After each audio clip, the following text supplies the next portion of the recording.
양은 내 음성을 안다. 데이빗 웰크슨. 세례 요한은 성령 강림까지 살지 못했습니다. 그는 불의 혀처럼 갈라지는 것들을 보지 못했고 급하고 강한 바람 소리도 듣지 못했습니다. 예루살렘이 진동하고 많은 무리가 개종하는 것을 보지 못했습니다. 하지만 요한은 자신의 기쁨이 충만하다고 말했습니다. 그는 급한 바람 소리보다 나은 것, 좋은 소식들보다 나은 것, 기뻐하는 신부의 음성보다 나은 것을 들었습니다. 그는 구세주의 음성을 들었습니다. 신부를 취하는 자는 신랑이나 서서 신랑의 음성을 듣는 친구가 크게 기뻐하나니 나는 이러한 기쁨으로 충만하였노라. 요한복음 3장 29절 말씀입니다. 요한은 예수님을 따르는 자가 알 수 있는 가장 큰 기쁨을 맛보았습니다. 그가 말했습니다. 나는 가만히 서서 그분이 내게 말씀하시는 것을 들었다. 그분의 음성은 내 심장을 뛰게 만들었다. 그분이 내게 개인적으로 말씀하셨다. 나는 내 주님께 귀를 기울였고 그것이 나의 기쁨이다. 그저 그분의 음성을 듣는 것이. 요한은 이렇게 말하는 것입니다. 그렇다. 나는 그분을 사랑한다. 그분의 발 아래에서 예배하고 내가 얼마나 보잘것없는지 말씀드린다. 하지만 내 기쁨은 내가 그분께 말씀드리는 것에 있는 것이 아니다. 내 기쁨은 그분이 내게 말씀하시는 것에 있다. 나는 그분의 음성을 듣고 그저 그 음성에 기뻐한다. 어떤 사람들은 계시된 말씀을 통하지 않고는 주님이 더 이상 인간에게 말씀하시지 않는다고 가르칩니다.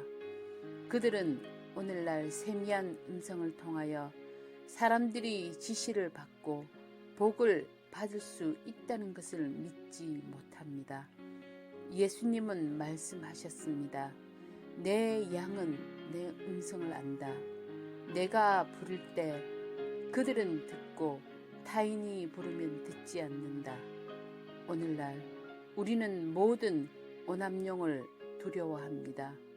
하나님의 말씀에 역행하는 계시를 따르게 될까 두려워합니다. 하지만 모든 오남용은 하나님의 잘못이 아닙니다. 모든 거짓 환상, 거짓 예언, 잘못된 지도는 인간 자신의 교만과 자기 의지의 직접적인 결과입니다. 인간은 모든 하나님의 은사를 오용했습니다. 그럼에도 불구하고 하나님은 여전히 듣기를 자원하는 사람들의 마음속에 직접 말씀하십니다. 옛적에 선지자들을 통하여 여러 부분과 여러 모양으로 우리 조상들에게 말씀하신 하나님이 이 모든 마지막에는 아들을 통하여 우리에게 말씀하셨으니 그러므로 성령이 이르신 바와 같이 오늘 너희가 그의 음성을 듣거든 너희 마음을 완고하게 하지 말라. 히브리서 3장 7절 말씀입니다. 아멘. 때로 우리는 성장하면서도 그 사실을 모릅니다.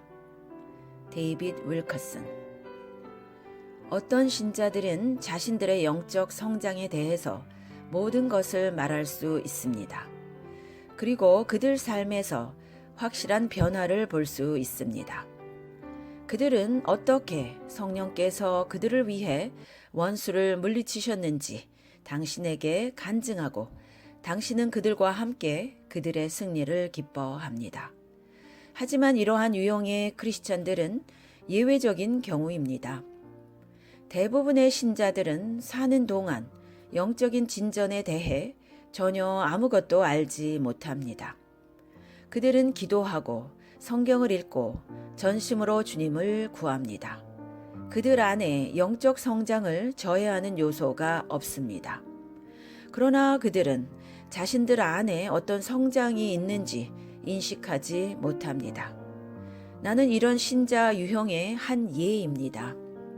내가 그리스도의 의 가운데 행하는 것은 알고 있지만 내게 진전이 있는지 전혀 느끼지 못합니다. 사실은 그리스도답지 않은 말이나 행동을 할 때마다 종종 내 자신에게 실망합니다. 나는 오랫동안 크리스천이었다.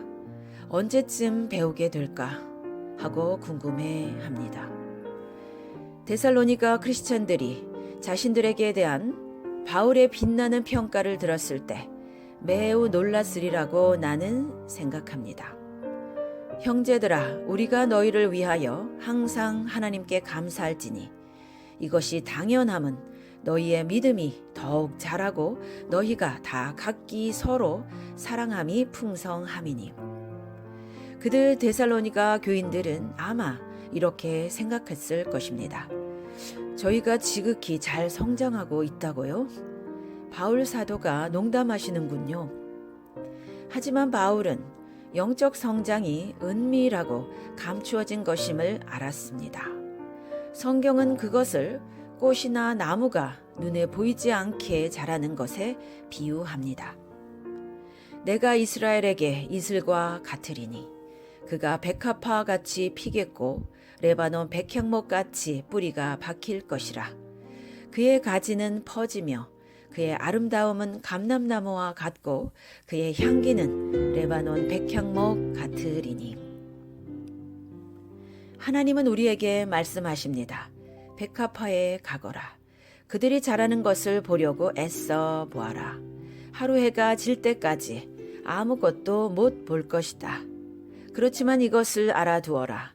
나는 내가 내리는 이슬로 매일 아침 백합화에 물을 주고 있고 그것은 자라게 될 것이다. 대부분의 영적 성장에 있어서도 마찬가지입니다. 그것은 사람의 눈으로 감지할 수 없습니다. 어떤 사람들은 구원을 얻었을 때 그들은 이렇게 간증합니다. 내가 예수께 나오자마자 주님이 내게서 그 유혹을 제거해 주셨습니다. 그 이후로 나는 자유롭습니다. 이전에 마약 중독자들로서 이런 체험을 한 사람들을 나는 많이 알고 있습니다. 그러나 다수의 크리스찬들에게 있어 이야기는 전혀 다릅니다. 그들이 회심하고 오랜 세월이 지난 후 그들이 미워하고 다시는 보기 원치 않았던 옛 부패성이 그들 안에 다시 풀려 나옵니다. 그런데 아무리 열심히 싸워봐도 하나 남은 정욕이 절대 사라지지 않습니다. 시간이 지나면서 그들은 낙담하게 됩니다. 그들의 영혼은 언제까지입니까, 주님? 언제 이 쇠사슬이 끊어집니까? 라고 부르짖습니다. 그리고 결국에는 마귀가 그들에게 와서 너희는 결코 성장하지 못한다. 이런 상태 하에서 너는 절대로 영적으로 성장할 수 없다고 말하는 것 같습니다. 친구여, 용기를 내십시오. 당신을 위한 좋은 소식이 있습니다. 당신의 고투 중에 당신이 성장하고 있습니다. 사실은 당신의 고투로 인해 훌쩍 성장하는지도 모릅니다. 안심하십시오. 당신 마음속에 하나님에 대한 두려움이 있으면 당신은 폭풍을 뚫고 나올 때 더욱 강해져 있을 것입니다. 당신이 원수와 전투 중일 때 당신은 하나님의 모든 은혜와 능력을 실습하고 동원하는 것입니다. 비록 당신이 나약하게 느껴진다 해도 그 은혜와 능력은 당신을 더 강하게 만들고 있습니다. 첫째로, 당신의 기도가 더욱 급박해지고, 둘째, 당신의 모든 교만이 벗겨지고 있습니다. 그러므로 폭풍은 실상 당신 삶의 모든 분야에서 당신이 영적 경비를 서게끔 만들어 줍니다. 아멘.